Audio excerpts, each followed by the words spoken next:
Hey guys, Proverbs 30. These are the collected sayings of the prophet Agur, Jaketh's son, the amazing revelation he imparted to Ethiel and Ukal. God, I'm so weary and worn out.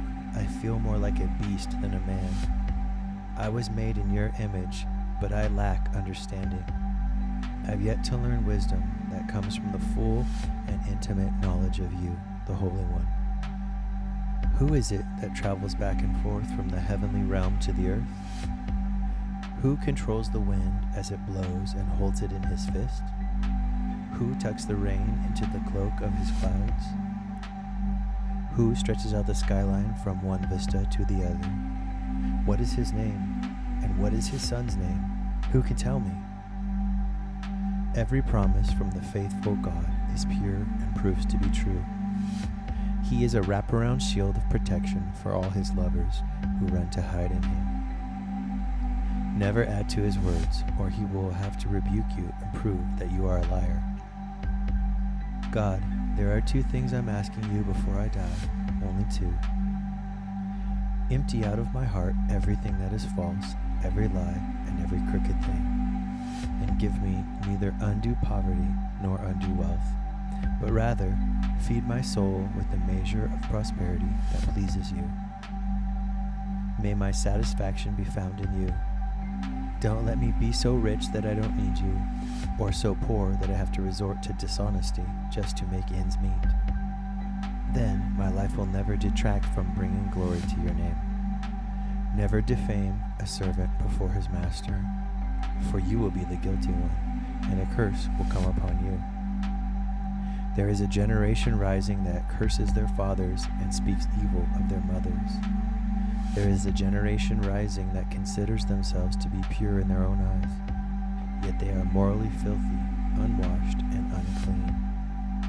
There is a generation rising that is so filled with pride that they think they are superior and look down on others. There is a generation rising that uses their words like swords to cut and slash those who are different. They would devour the poor, the needy, and the afflicted from the face of the earth. There are three words to describe the greedy: give me more. There are some things that are never satisfied, forever craving more. They're unable to say, that's enough. Here are four: the grave, yawning for another victim; the barren womb, ever wanting a child; thirsty soil, ever longing for rain; and a raging fire devouring its fuel. They're all insatiable.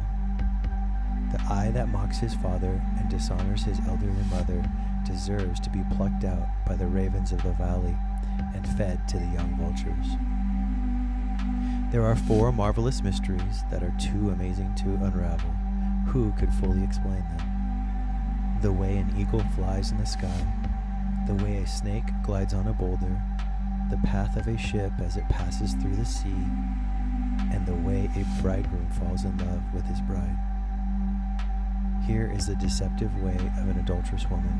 She takes what she wants and then she says, I've done nothing wrong. There are four intolerable events that are simply unbearable to observe.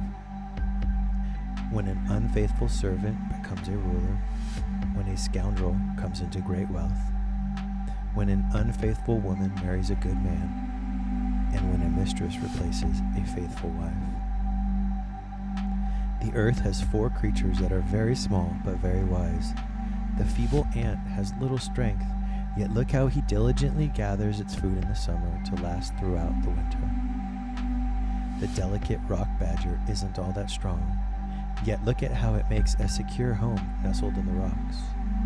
The locusts have no king to lead them, yet they cooperate as they move forward by bands. And the small lizard is easy to catch as it clings to the wall with his hands, yet it can be found inside a king's palace. There are four stately monarchs who are impressive to watch as they go forth. The lion, the king of the jungle, who is afraid of no one; the rooster strutting boldly about the hens; the male goat out in front leading the herd; and a king leading his regal procession. If you've ever acted foolishly by drawing attention to yourself, or if you've thought about saying something stupid, you'd better shut your mouth, for such stupidity may give you a bloody nose. Stirring up an argument only leads to an angry confrontation.